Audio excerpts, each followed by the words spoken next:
बोधी समाज के माध्यम से बाबा साहब के मिशन पे कार्य करता हूँ। जो बाबा साहब का सपना था, जो बाबा साहब का मिशन था कि इस भारत देश में पुनः बौद्ध शासक राष्ट्र का निर्माण करना एवं समतामूलक जातिहीन समाज का निर्माण करना। आज बाबा साहब की 134वीं जयंती है, हम सभी लोग सेलिब्रेट कर रहे हैं। आप लोगों को बहुत बहुत बधाई है। और हम सभी लोग बाबा साहब के बारे में एक बात मैं बता दूं कि सभी लोग बाबा साहब को मानते हैं, सभी लोग बाबा साहब की पूजा करते हैं, सभी लोग बाबा साहब की जयंती मनाते हैं। भारत के साथ साथ अन्य कई देशों में बाबा साहब की जयंती मनाते हैं। लेकिन बाबा साहब को हम किस रूप में मानते हैं, सबसे बड़ी बात यह है कि हम बाबा साहब को हिंदू मानते हैं, कि हम बाबा साहब को सिख मानते हैं, कि हम बाबा साहब को ईसाई मानते हैं, कि बाबा साहब को बौद्ध मानते हैं। आज बड़े बड़े संगठनों में बड़े बड़े लोगों के मुंह से मैंने सुना है कि बाबा साहब हिंदू थे, बाद में बाबा साहब बौद्ध बन गए। बाबा साहब जब आंदोलन चलाते, बाबा साहब के पहले छत्रपति साहू जी महाराज आंदोलन चलाते थे। तो जब बाबा साहब को छत्रपति साहू जी महाराज ने आंदोलन सौंपा तो बाबा साहब ने अपने आंदोलन का आधार बनाया। बाबा साहब ने आंदोलन हवे में नहीं चलाया। बाबा साहब का आधार क्या था आंदोलन का? कि हम हिंदू नहीं हैं, हम हिंदुओं के गुलाम हैं और हमें हिंदू गुलामी से आज़ादी चाहिए। ऐसा मैं नहीं कहता, ये बाबा साहब कहते हैं। और ऐसे कई सारे साक्ष्य हैं जो साबित करते हैं कि बाबा साहब हिंदू नहीं थे। जब बाबा साहब का जन्म होता है तो ऐसा कहा जाता है कि बाबा साहब महार जाति में जन्म लिए थे। लेकिन अगर आप देखेंगे तो पाएंगे कि जब बाबा साहब का जन्म हुआ 1891 में, तो महार जाति किस धर्म में थी इसका कोई भी लिखित सरकारी दस्तावेज नहीं है। फिर बाबा साहब जब 1909 में इंटर पास करते हैं तो एक सम्मान समारोह रखा जाता है। जिस सम्मान समारोह में बाबा साहब को एक पुस्तक मिलती है, जिस पुस्तक का नाम होता है बुद्ध चरित्र। अगर बाबा साहब हिंदू थे या बाबा साहब हिंदू होते तो बाबा साहब को रामायण दिया जाना चाहिए था, महाभारत दिया जाना चाहिए था, गीता दिया जाना चाहिए था। लेकिन बाबा साहब को क्या मिला? बुद्ध चरित्र। फिर 1911 में एक जनगणना होती है। उस जनगणना में ऐसे 6 करोड़, लगभग 6 करोड़ ऐसे लोग जिनका कोई धर्म कोई समाज नहीं।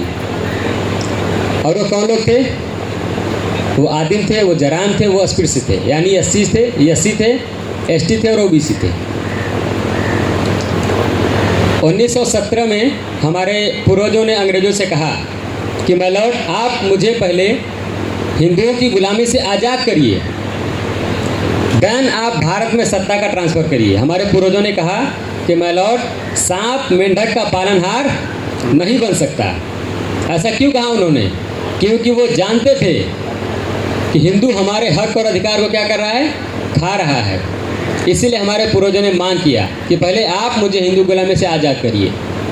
अगर बाबा साहब हिंदू होते तो बाबा साहब 25 दिसंबर 1927 को मनुस्मृति क्यों जलाते? बाबा साहब को तो मनुस्मृति को एक्सेप्ट करना चाहिए। बाबा साहब को चाहिए कि हम मनुस्मृति को स्वीकार कर लें और मनुस्मृति के हिसाब से चलें। लेकिन बाबा साहब ने ऐसा नहीं किया। फिर बाबा साहब ने 1935 में बाबा साहब ने कहा अपने लोगों से, हमारे लोग कहते थे, तो बाबा साहब कहें कि आज तुम चिल्ला रहे हो कि मैं हिंदू हूँ, मैं हिंदू हूँ, मैं हिंदू हूँ। एक समय ऐसा आएगा, एक दिन ऐसा आएगा जब हिंदू पूर्ण शासन सत्ता में होगा और वो तुम्हारे हक और अधिकारों को खा जाएगा। तब तुम क्या करोगे?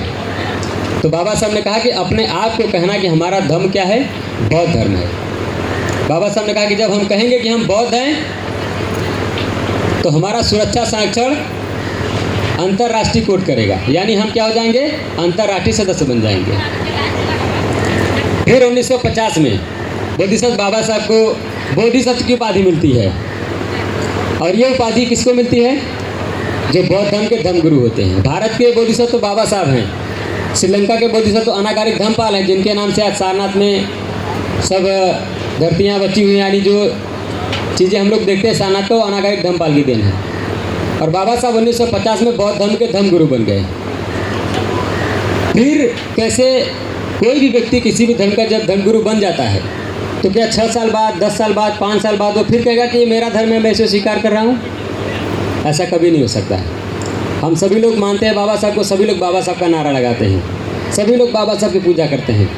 लेकिन बाबा साहब को क्या करते हैं? बाबा साहब को हम हिंदू के रूप में मानते हैं, बाबा साहब को चमार के रूप में मानते हैं। और हम क्या कहते हैं? द ग्रेट चमार। अगर हम बाबा साहब को जाति में बांध देंगे तो कभी बाबा साहब की हम पूजा नहीं कर पाएंगे, कभी कोई व्यक्ति बाबा साहब को नहीं मानेगा। हमें क्या चाहिए कि बाबा साहब ज्ञानी है, बाबा साहब सिंबल ऑफ नॉलेज है, बाबा साहब ज्ञान के प्रतीक हैं, बाबा साहब नॉलेजेबल पर्सन हैं, लेकिन हम लोग बाबा साहब को क्या बना के रखे हैं? बाबा साहब को जाति में बांध के रखे हैं। तो बाबा साहब अंतर्राष्ट्रीय व्यक्ति, बाबा साहब बौद्ध हैं, और अगर बाबा साहब बौद्ध हैं तो हमारा भी धर्म क्या है? बौद्ध धर्म है। ठीक है, मैं ज़्यादा बात नहीं करूँगा, बस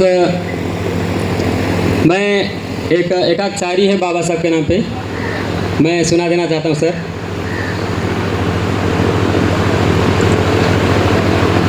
अपनी एक अलग पहचान बनाएगा बोधि समाज, अपनी एक अलग पहचान बनाएगा बोधि समाज, जो नहीं करने दिया अब तक वो करके दिखाएगा बोधि समाज। संविधान को बदलने की चाह रखने वालों, संविधान को बदलने की चाह रखने वालों, मर कर भी संविधान को बचाएगा बोधि समाज, मर कर भी संविधान को बचाएगा बोधि समाज। वो शख्स हर शख्स की तकदीर हो गया, पढ़ लिख कर हर इंसान शमशीर हो गया। कल्पना में तो सुनी थी हमने लक्ष्मण रेखा, कल्पना में तो सुनी थी हमने लक्ष्मण रेखा, बोधिसत्व बाबा साहब का लिखा संविधान भी पत्थर पे लकीर हो गया। बहुत बहुत धन्यवाद।